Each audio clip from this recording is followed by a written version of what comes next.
Nesse vídeo, vamos falar sobre fontes ideais, as fontes que alimentam o circuito. Essas fontes podem ser as fontes de voltagens, a voltagem constante, que pode ser representada dessa forma. Então, você tem uma diferença de potencial constante, ou seja, você vai ter uma voltagem constante aplicada no circuito.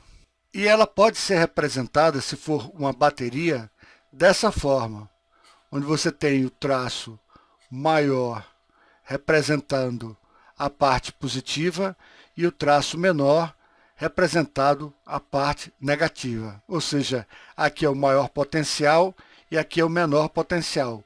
Também pode ser representado dessa forma. Uma pilha elétrica ou uma bateria pode ser representada dessa outra forma. E nesse caso, você vai ter uma voltagem constante aplicada no circuito e essa fonte é uma fonte ideal. O que significa uma fonte ideal? Ela mantém a voltagem independente da quantidade de elementos que você ligue no circuito. O outro elemento de alimentação é o elemento de corrente constante. Então, você tem aqui uma corrente constante, que pode ser representado dessa forma. Dependendo do sentido da corrente elétrica, você pode representar dessa forma. E aqui você tem uma corrente constante.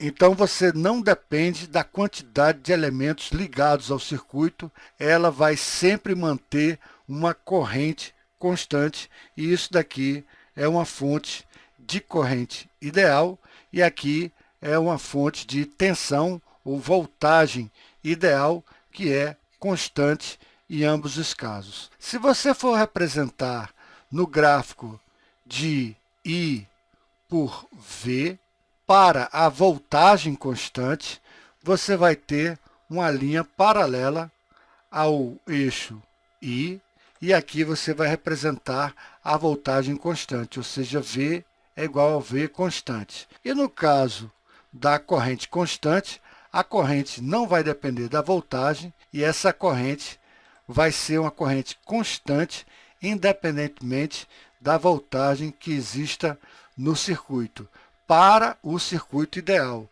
E nesse caso, você vai ter que o I é igual a um I constante no circuito.